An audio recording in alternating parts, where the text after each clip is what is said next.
Okay, let me make sure we're all working. Hi, everybody. I'm Megan. I'm Josh. And we are expecting a baby. Aren't we just?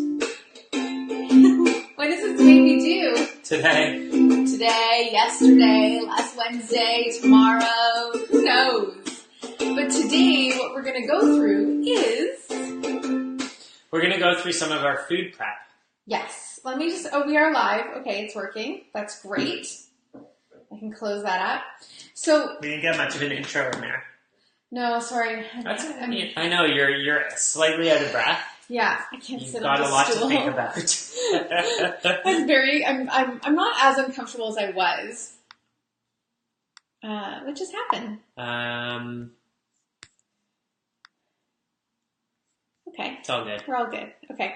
So what we're going to talk about today is what we've been doing to prep for the arrival of the bambina. Yeah, but an important point here is that we just did massive food prep.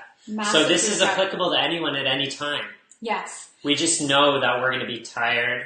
We're going to be occupied. We don't want to think about food too much after. Yeah. So we wanted to create as much as we could beforehand. Yeah, I also think that basically what we've done here is we've prepared for a period in our life that we know is going to be really, really busy. Yeah. So there's no reason why everyone can't do this. Usually when you have a period in your life that you know is going to be really, really busy. Oh, look at all the... thanks, guys. We're getting lots of love. The first really important question we're going to ask everybody...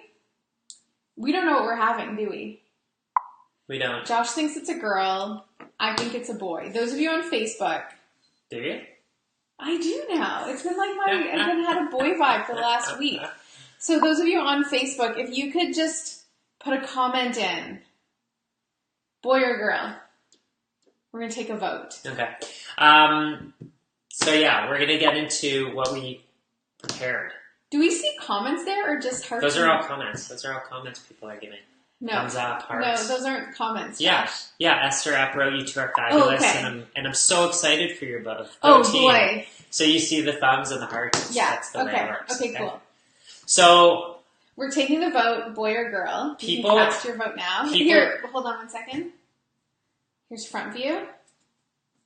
Side view. Do you think that gives any useful information? Some people believe it does. It's very big right now. Because it's got to come out. It's time. Yeah. So we've been doing a lot of different preparation things beyond just food, which we should maybe talk about too. And there's a famous quote someone once said. People don't plan to fail. They fail to plan. Exactly. Yeah. So it's all about planning. And it's all about preparing when you know there's a stressful time ahead instead of just leaving it and letting you go down to your set point, which usually isn't exactly where you want to be health-wise. So right. So we did planning before we got pregnant. Mm-hmm. And I have some indigestion. My stomach's about this big and it's like right here right now. We'll let it slide this time. You've got extenuating circumstances. Thanks. So, but Josh, you did a Facebook Live. We did one like 4 or 5 weeks ago about what we did to plan like 6 months before we got pregnant, which you should really plan anywhere from 2 years. 6 months is like the minimum 6 months. For preconception planning. I'm just going to turn this volume off because it keeps binging. Good call. And then throughout my pregnancy, we've been doing, because our hope and plan and intention and whatever word you want to use is for a natural birth. Mm-hmm. So far, things are aligning to work out that way. There's no complications. There's no knock wood. But, so we've been doing all kinds of things like breathing practices, and I've been doing yoga, and I went to pelvic floor physio to learn about about how to breathe to expand my vagina, right? Mm-hmm. And Josh came to one of That's a whole other Facebook Live. That's a whole other Facebook Live, but Josh came to one of the appointments. We went through different birthing positions. Yeah. We learned acupressure. So we've been doing all this stuff to prepare, and the food, of course, is a key component. Mm-hmm. And even in the hypnobirthing, they talk about about only feeding yourself nutritional foods. And people always ask me about cravings. Mm-hmm. But cravings during my pregnancy have been, for the most part, irrelevant. There was a week in my first trimester where I only wanted to eat white potatoes. Mm-hmm. They were delicious, and I had to remind myself, they're still a vegetable. Right. I have been enjoying ice cream, the Coconut Bliss ice cream, but that's kind of been the extent of it. The cravings are there, but they are, it's not an option. Right. Eating donuts, even if I want donuts, not an option. Because it's all about, there's a belief that your baby gets, that your body somehow can convert and filter what you eat into the best possible nutrients for your baby, which isn't fully true. So every time I wanted to eat something, is this building the health of the baby? It's like benefiting it's like baby? A tree. It's like a tree. If you want a good, healthy fruit from that tree, where do you start? Yeah. You don't start by spraying the fruit with pesticides. You start in the soil. You start with the seed. You start at the beginning. Yeah. And that's what it's all about. And you're really giving life to a fruit. Yeah. So those of you joining on Instagram, thank you. Please come over to Facebook, facebook.com/Megan Teltner. And those of you watching on Facebook, if you know of anyone who is expecting or even just busy and wants some food prep tips, share this, send them on over, because we're about to reveal secrets. We're about to go through the list. Yeah. So just before we even get into the food items, because we have a few examples here, we have a freezer full, so we don't pull everything out. But what's going on right here? This is a quadruple bagged brew of raspberry leaf tea. So I've been drinking one of these every day. Sometimes I throw in some extra nettle and other nutritive herbs. And I just drink this like I would drink water, basically. Mm-hmm. What does raspberry leaf do? Tones the uterus. Yeah. So a lot of people, I had no idea the mechanisms of birth. What happens is that your cervix dilates, but it thins and it actually pulls up. So it's this wall here that's thick, and then it gets thinner and it pulls up and opens. So you need to tone the muscles of that uterus so that it can all work together, get the hormone release happening that will. And it's great for before, it's great for during, and it's great for after. And it's one of those herbs where there's no controversy around in terms of its safety for pregnancy. Perfectly safe. Well, it's not recommended in the first trimester. Okay. Raspberry leaf you want to avoid in the first trimester, but in the first trimester, I had a lot of oat straw and nettle, which is not delicious, but add a bit of honey and you're golden. So just a couple comments. One's from Lita. I hope I'm saying your name right. I found prenatal yoga to work wonders, which you've been doing a lot of. I've been doing a lot, partly private and partly through Yoga Glow, which has been great. And then someone else said, Malik said, are you eating kosher? And I don't know how Malik knows that we might be Jewish. Because we're the poster. We don't look Jewish at all. But we do not keep kosher. No, we keep organic though. And then Lita also said it's a great uterine tonic. And Hazel says, but it tastes bad though. You don't mind the taste of I don't mind the taste of raspberry. The nettle oat straw tastes Nettle's a little grassy. Yeah. Hi, Melanie. Okay, so let's get into it. The first approach we did with meal prep was to consider stuff that is easy to eat. So you can do a bunch of meal prep, but then requires, you made a puddle. Oh, with the raspberry? Condensation, yeah. We got a bit of a puddle brewing. There you go. Are you going to keep your placenta? Yes, we are planning on encapsulating it. It's not indicated for everybody, so it's always best to go on an individual basis, but our plan is to encapsulate it. Though someone tried to convince us to do it ourselves, the thought of having a placenta in our dehydrator in our kitchen was not palatable to me. So I didn't really want to process it. No, we're having someone else process that for you. Okay, but so what we were looking at when we wanted to prep food, and primarily because I was really just thinking about me, to be honest. Well, that's what Josh has been known to eat quinoa for days on end when we don't go grocery shopping. That was back in the day. That was back in the day. Worked a lot more. Yeah. So I wanted foods that were going to be super, super nutritive and dense, but also took like zero effort to consume. So you can do prep where you like make a bunch of burgers and do a bunch of stuff and then you have to cook it. I wanted no cooking to have to happen in most parts, usually just reheating either on the stove or in the oven.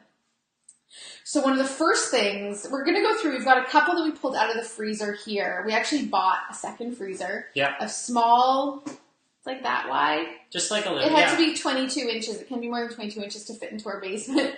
So we're in an old house. It's packed. It is packed. I'm sorry I haven't let you talk. That's okay. I'm used to it. Let me know when I can. Do you have something to say right now? No, you're doing great. Okay. You're covering it all. So we wanted foods that were super easy to eat and took minimum preparation time. So one of the first things I made. But also, like, just to add to this, we're thinking about the body is going to be under a lot of stress. The whole pregnancy process, the birthing process, it's very stressful physically, emotionally, mentally, spiritually. We're also looking at times when people have gone through surgeries, when they're sick.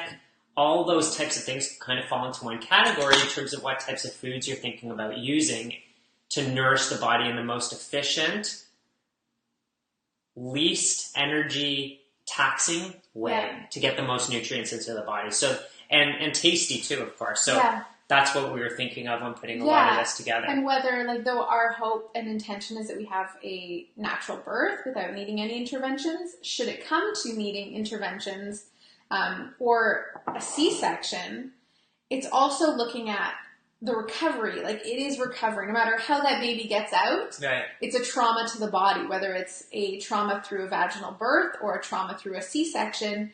The body is in a recovery mode. So you also want foods that are easy to digest. And also because currently my entire digestive system's like smushed up in here and behind the baby. It also needs to relocate all those organs. So you want, for the first week, super easy, gentle foods that are like easy to digest and like won't cause more backlog and won't cause big, hard, painful poos, which I imagine is not going to be a fun situation. Yeah. So one of the first things I did was made milks. You know, everyone's going to be drinking milk the first week. So I made... We'll be on a family milk diet. So I made an almond milk as a base. I soaked the almonds and made two different kinds of milk. So one was a chocolate milk, and those of you who joined me on Instagram Live yesterday, you saw a version of it. And this is a raspberry milk. So basically what I did was I made the almond milk, and it's not a full smoothie, but so there's not a ton of fiber in it, but I made the almond milk, strained it, and then blended it with raspberries, bovine colostrum, collagen, flax oil, and honey. I remember I tasted it. It was a flavor explosion. So it was so good. And rich. What's that thing that's come up there? Don't worry about it. Okay. Looks like we're just gonna... Oh, there. And so I made a couple jars of this, and I made a chocolate version as well. So this is something that I'm thinking for the first couple days is going to be really easy. All I need is a glass and a straw. It's also going to be hydrating and easy to digest and packed with nutrients. Absolutely. Yeah. And the berries have phytonutrients in them that are amazing for nervous system development. And this baby's nervous system has been going full on for the past 9 months and is going to be continuing to grow and go through neurogenesis. And again, berries. Oh, neurogenesis! Berries of all sorts. Blueberries, raspberries, strawberries, blackberries, blueberries. A quarter cup a day has been shown to decrease mental decline by 10 years. So. And Josh. What? It's berry season. It is berry season. We just got some beautiful organic strawberries. Always organic. Okay. So we made the milks. Yeah. The other thing I made a lot of, which we don't need to show, we can put that in the sink maybe. Yeah, I'll move it over. Okay. I'm just getting ready for the next. But we also made a lot of bone broth. We have a lot of bone broth. We made a batch. My mom made a batch. My mom's is really potent. So I'm basically planning on the first few days going with it's actually in the order that I made them. Yeah, we have an inventory list here, so we know what's actually in there. It's extensive, yeah. So we're going to do bone broths, milks. And then one of the other things I made, and this was a recipe, I've never made this before. This was inspired by a recipe in a book called The First 40 Days, which is about baby moon and postpartum. But I made a bunch of... Do we have it close by? Yeah. Should I grab it? Yeah, it was gifted to me by Tanya Smith, who's been my prenatal acupuncturist. She's also a culinary nutrition expert. This is the book. So this is a book. Some of the recipes are awesome. Some aren't really for me, but I use the custard. And so in here, it's like coconut milk, egg yolk. Cooked or raw? We're cooked, like simmered. Just gelatin. Yeah. Some vanilla extract, some honey. So it's again, like it's got dense, that cholesterol that's so important, that fats that's so important. And again, it's something most of our body's cholesterol is in the brain. Yeah. So this is another good one for, just defrost it, eat it with a spoon, ready to go. The inventory is a great list. I'm going to start doing that for my CSA. It is. It's super handy. I think I want to make like a color-coded chart.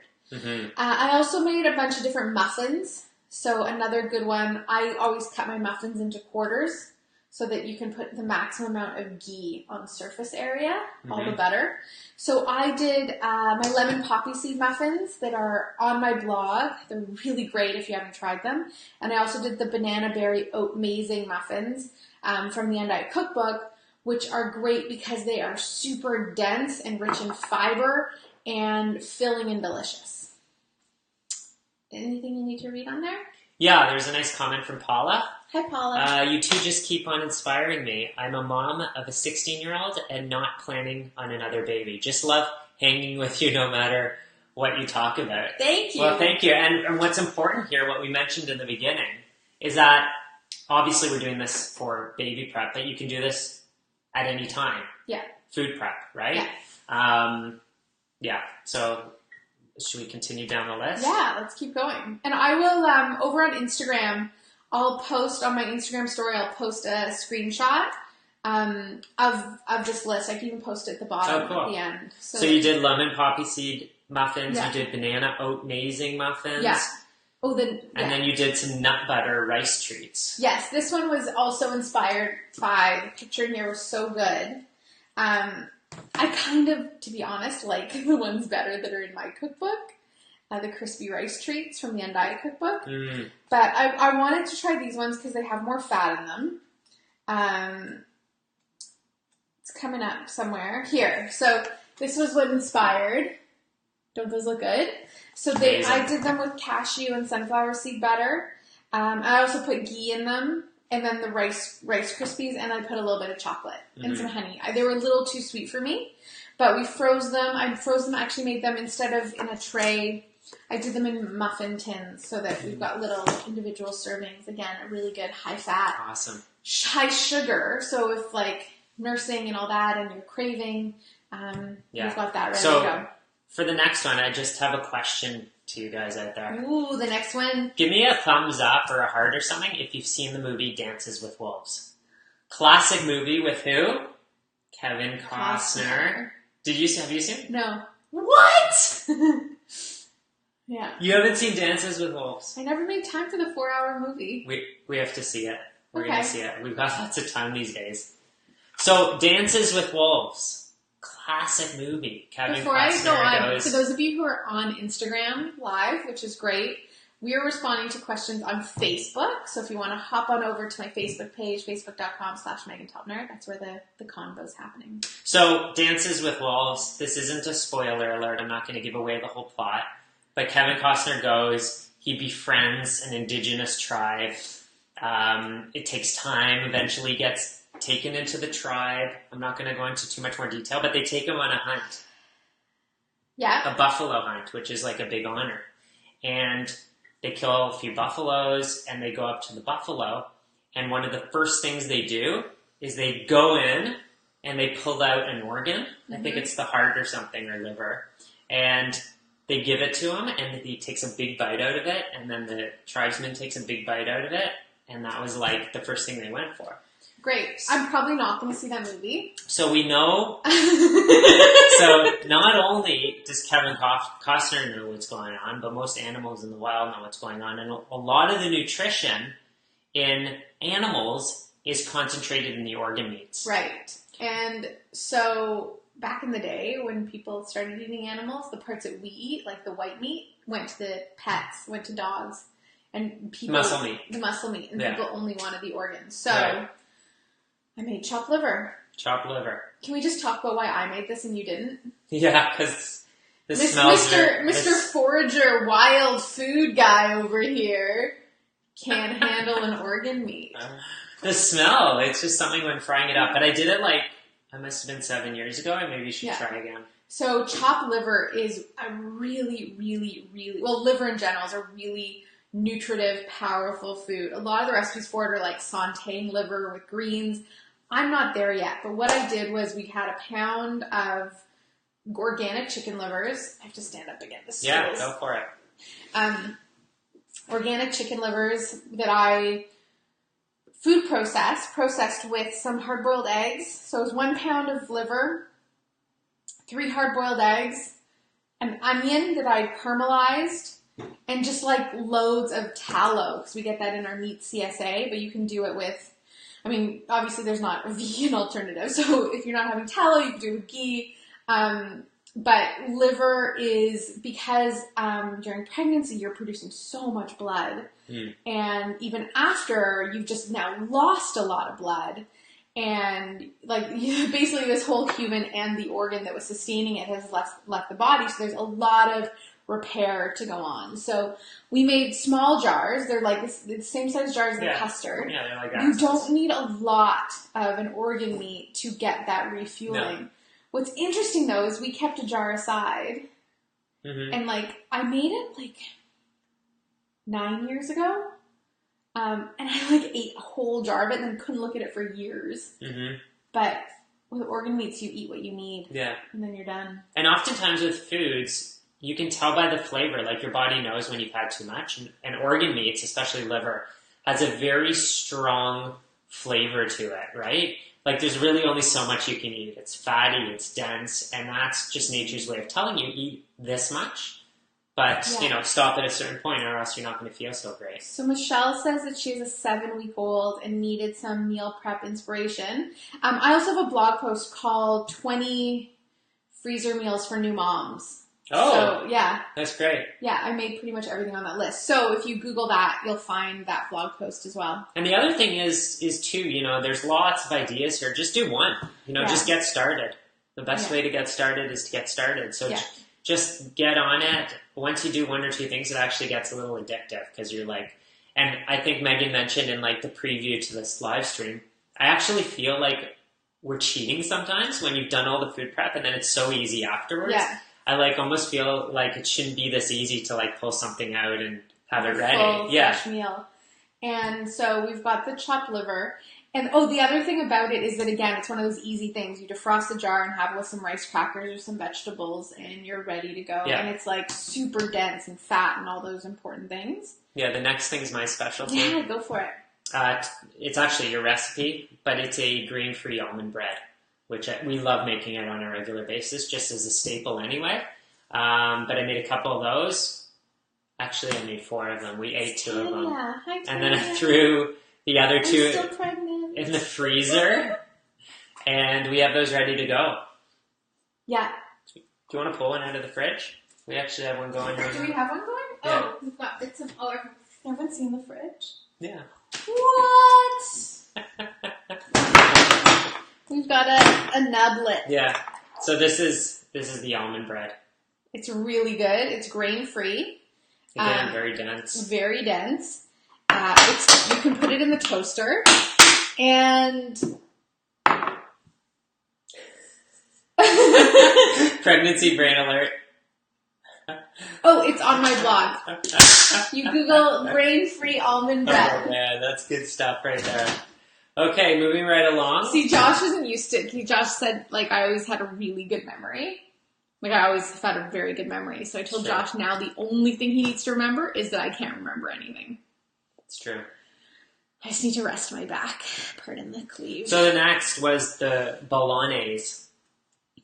Bolognese. You made a whole bunch of bolognese. I made a double batch, 2 pounds, pasta sauces. 2 pounds of beef. Yeah. It was a take on in Undiet. There is a what's going on there? Josh doesn't like the angles. In Undiet, there is a recipe called Grandma Megan's Secret Tomato Sauce. So it's basically that one, and I just added meat to it. Just again for that nutrient density, and so that we can have that either on spaghetti squash or on a gluten-free noodle, or just a bowl of it by itself. And so again, it's one of those easy ones. We have a lot of that because it's just easy and it's good and hearty. Soups. Yeah, so we actually made, also on our list, I can show you a close-up here. It's a quick gander of our list. But we took an inventory of how much and what sizes we have. The next one is my lentil lemon vegetable soup. Again, this recipe is in Undiet, my first book. It's a classic. It's a vegan, full, complete meal. Loads of vegetables, loads of lentils, red lentils, green lentils. Mm-hmm. Tanya loves the almond bread recipe. Yeah. She usually soaks and dehydrates the almonds because she's hardcore. No, it's because she has trouble. They're easier to digest when they're soaked, rehydrated, dehydrated. All right, moving along. Those of you on Instagram Live, thank you for your comments. We can't see them. So coming over to Facebook Live, and then we can see what you have to say. Oh, do you normally eat so much meat? Why such the increase of meat for post-birth? Is that you get higher levels of protein quicker? I don't eat a lot of meat. I think only 2 of our recipes so far have had. Only 2 things we've made so far have had actual meat in them. Well, as nutritionists, one of the most common questions we get is, "Are you vegetarians or vegan?" And the assumption, I think, just stems from the fact that if you eat lots of vegetables, it's healthier. Like, no matter what healthy diet you look at, the more vegetables you eat, the better. The more fruits you eat, the better, right? That's one of the things that they all agree on. But what we call ourselves, or what I call myself, is a responsible meat eater. So I don't eat a 16-ounce steak. Sometimes if we make a steak, we basically have it for 4 meals. We just have as much as what we need. So you're seeing, Paula, you're seeing the absolute amounts of all the things that we make, but the way we dole it out and consume it on a daily basis is a lot more, it's just a small amount of the plate, really. Yeah. So, I also think, too, that, nope, gone. And I see you say, I know you are a Joshism eater. Joshitarianism is what it is. Yeah. So sometimes we have a vegan meal, sometimes we have meat. I was also going to say that things like salads, kale salads, which we do eat a lot of greens, we eat a lot of green juice, we have a lot of vegetables. That's not something we're going to batch prep. We're not making kale salads and freezing them necessarily. So there's that to consider as well. True. Just stuff that really keeps well. Yeah. So the next thing we're going to talk about, I see you already have the picture ready to go. I see Ron Telpner has come online. When is my baby having her baby? Is that your dad? I don't know when he or she is coming. So, do you want to talk about your key lime pie? I see you've got it all queued up. Has anybody made this? Give us a thumbs up or a heart if you have made the raw amazing key lime pie from the Undiet cookbook. It's like a before and after. I once looked like that 3 years ago. But so I made these I made this pie, but I made them. I think they're downstairs. No, there's one. I think there's one. Oh. Yeah, there's one little one kicking around in here for an emergency. So I actually made them as little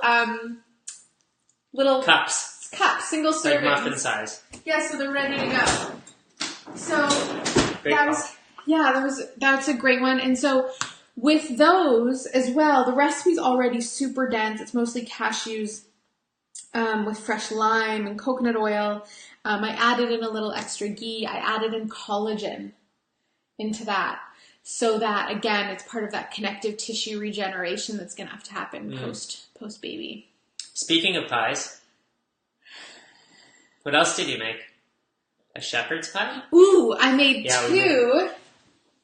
I made 2 shepherd's pies. Also from your book? Yeah. This one is such a great freezer meal.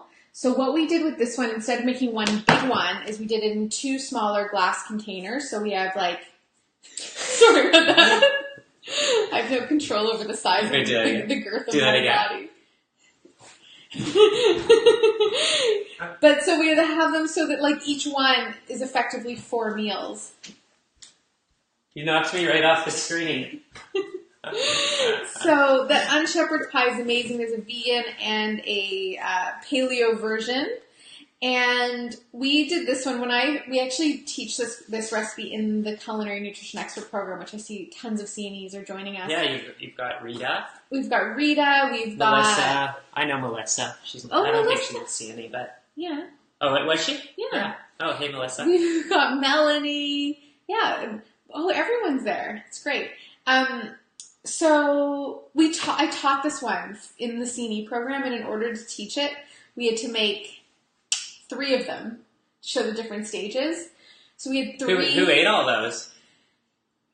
Josh couldn't even look at it by the end, but we took a couple years hiatus in your back. Didn't you also have to make them for your book? We also had a couple for the book was a year before. Who ate those? Yeah, there was a lot of shepherd's pie going on, but it's such a good recipe. It's also comes with a gravy. I should batch prep the gravy, so we have that. Ooh. And speaking of dips, we also did a few dips. Actually, let's first talk about that guy right there. This guy? This was just timing, right? So we have a Wild Leek pesto because a few weeks ago it was Wild Leek season.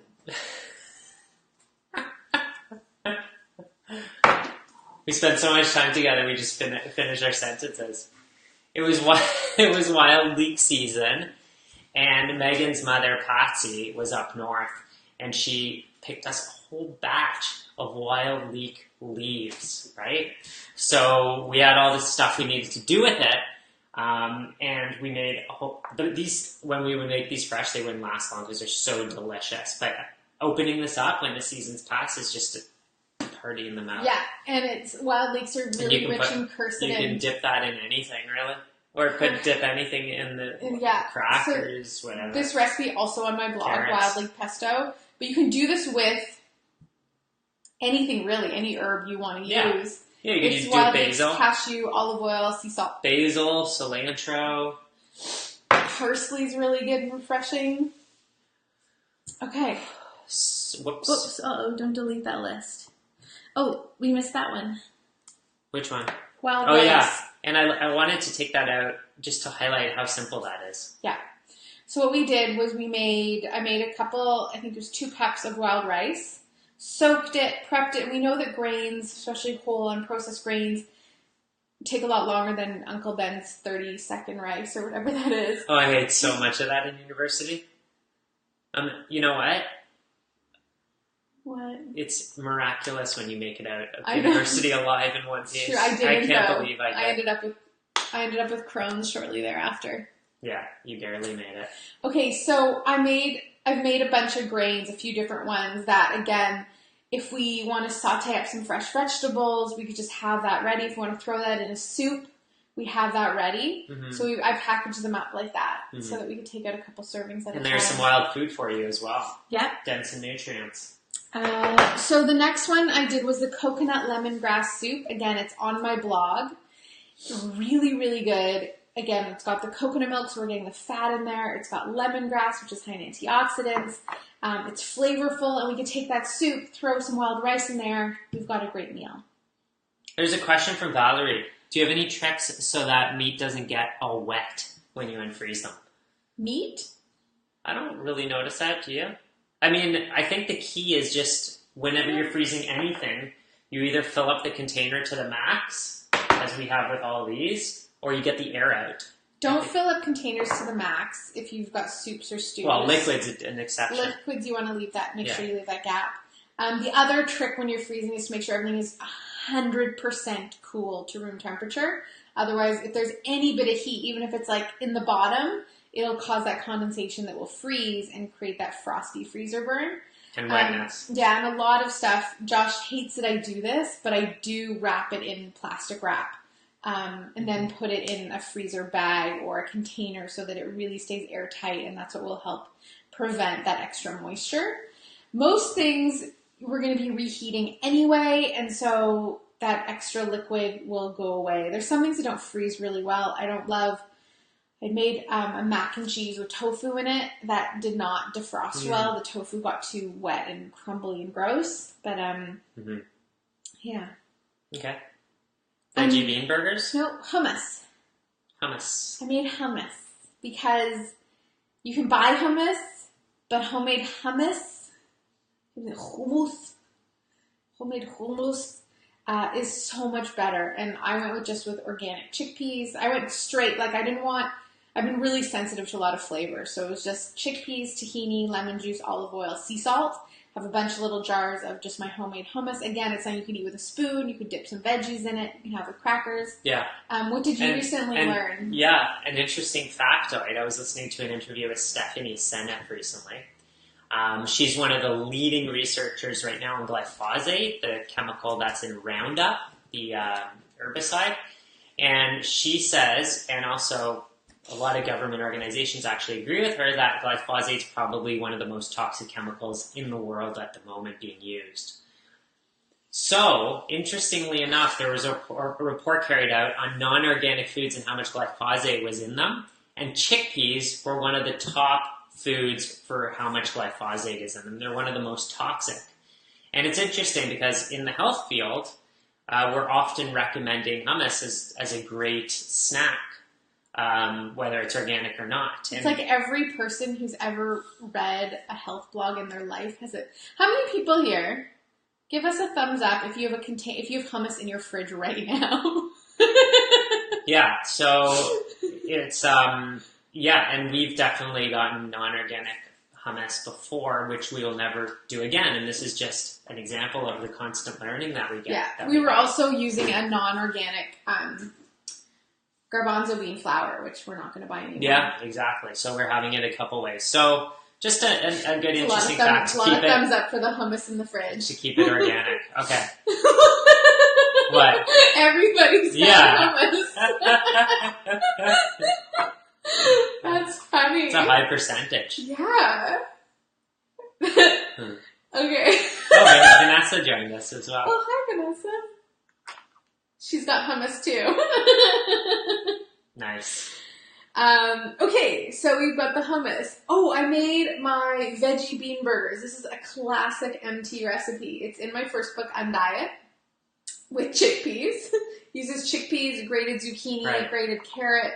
So again, it's a great vegan meal. Mm-hmm. You can have it with like a good lemon tahini sauce. You can have it almost as if they're falafels over salad. You could have it with wild leek pesto. I think we've had that so before. Good. So good. Yeah, so I made those, froze them, and that was actually inspired for those of you who are over on the culinarynutrition.com blog this week. We've got 20 best burger recipes, vegan, vegetarian, paleo, and Whole30 options on there. Mm-hmm. So on Thursday, all the girls at work were sharing it up, and I got inspired. So I made those veggie bean burgers, which are great, and those can work on salads. They can be standalone. You can eat them with one hand. So that was good. And then also while I was on that burger trip, I made salmon patties. So basically it's just, I use tinned North Pacific salmon. Wild salmon. Bones in for the extra calcium, other minerals. Mm-hmm. I basically just mixed 2 cans with half a red pepper that was chopped up, half an onion that was chopped up, 2 eggs, a bit of brown rice flour, some sea salt, baked those. So I baked both of them and froze them. And I froze them in 6 sets of 6. So that basically serves as meals. And that's our food prep That's list. pretty much it. So here you can... Those of you watching, you can take a screen grab of this if you want to. This is our list. I'll post this again over on my Instagram story. But that is, if you can see that, our list, our inventory of what we have made to prepare for Bambino. And as time goes on, we just keep on making more stuff. Yeah. Because we're bored. We thought the baby was coming last week, and now we've got more food. What did I make yesterday? What did you make? Oh yes, we haven't added that to the list yet. We have not. No, you made a couple other things yesterday, too. Josh also made meatballs. We have to add those to the list. We did make meatballs. We got to add those to Josh the list. made some meatballs. So dehydration is also a fantastic way of preservation. Yeah. And I make these super simple wild blueberry. We call them pancakes. They're very far from the typical pancake. It's more like a fruit leather. And that is made out of...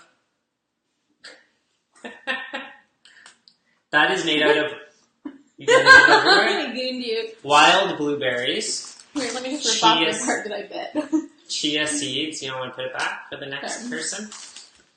Chia seeds. Tocotrienols. Vitamin E. If you're not familiar with that, that's a component of vitamin E from rice. But that's the base, and then you can get it. Oh, and then a little bit of honey, so about 3 tablespoons of honey for the recipe, I believe. The recipe is really easy. 1 cup of blueberries. I bet you it'll work with other berries too. Half a cup of tocotrienols, half a cup of ground chia, 3 tablespoons of honey, and then you can add essential oils if you want to get fancy. We added, on part of this batch, I added lemon essential oil. The recipe comes from my good friends at Living Libations, Nadine. So we used her essential oil. She likes to use oils in lots of foods and stuff as well. Very potent antioxidant. And then you blend it up, spread it on the sheet. We ran out of some of the Teflon sheets, so I just used some parchment paper, dehydrated it overnight, and it's good to go. Dehydrated stuff like that lasts really great forever. Grab and go snack. Yeah. And fruit leather. Fruit leather is really easy too. Yeah. Kathy says when she arrives, you'll be fully prepped. So Kathy's saying it's a girl. Oh, yeah? Good to know. We don't know what we're having. And I don't know how to say your name. It's clearly Irish, I think. Sade? I want to call you Sade just because. I made sweet potato burgers in mini size. My baby loves them. Amazing. Oh, awesome. That's good. My baby loves them too. You know it. Any last questions before we wish you a happy Sunday? Okay. The waiting game is on. What you got there? Oh, just a question, a comment from Organic Garage. When are you moving into our neighborhood? Who opened up the stock market the other day. We're excited to welcome the new addition to your family soon. Thank you. We are as well. So, thank you all so much for joining us. Remember, food prep can be for any situation. A lot of people say that, your first guests after you have a baby should bring something to eat, which is true. But I'm not really interested in having first guests that soon. So we've taken care of ourselves. Yes. And people don't plan to fail, do they? No, they fail to plan, as you've said. Thank you guys so much for... Oh, do you have a food saver to store? Do you have a food saver? Your freezer food? We did. We bought a... What's a food saver? I don't know. But we just use a freezer. Yeah, we bought a freezer. Hmm. What's a food saver? I don't know. We bought a small freezer in our basement that is full. The one thing that's in there that we've not talked about is padsicles. Not delicious. Not as delicious as they sound. No, it was a tip from my friend Joy. Joy is Health. So I froze some giant maxi pads saturated in witch hazel. And, the other thing that we did prepare, though, for labor was I made a bunch of ginger tea ice cubes and popsicles as well. That's all ready to go. Do you want to finish your padsicle description? I'm done. Oh. Alrighty. Vanessa said you were not going there. Of course I'm going there. Vanessa, you know me. Padsicles. You can come over. Come over for a ginger popsicle and a padsicle in recovery. If you guys have any foods, those of you who have had babies or are meal prep masters, if you have a go-to meal prep meal that is like you always have at least one in your freezer, can you post it? Because this baby doesn't seem to be coming anytime soon. I need some more inspiration. I'm probably going to make a few more things just because I'm around and have nothing to do because my amazing crew at work is taking care of all the work stuff. So I'm just like literally doing macrame and sitting around.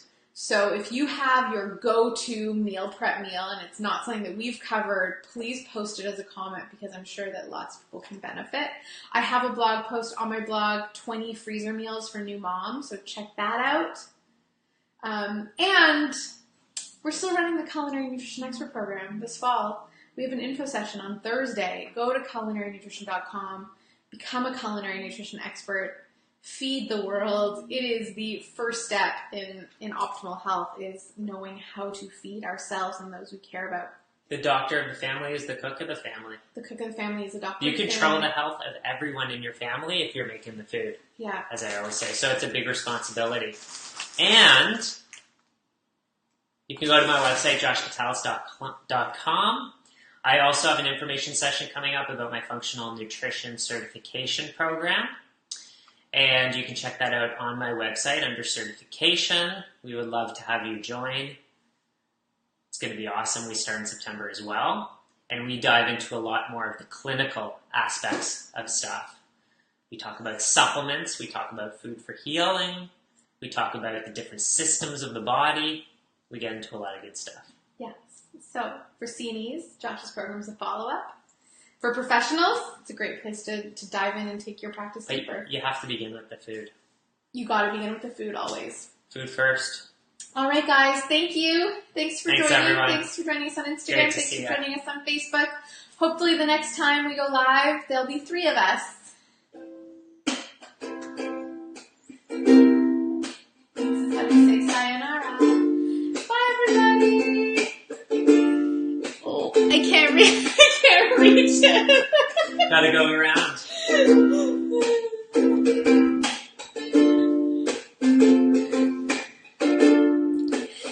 Oh, I forgot. I need your help on that one. All right, we're having technical difficulties. Take care.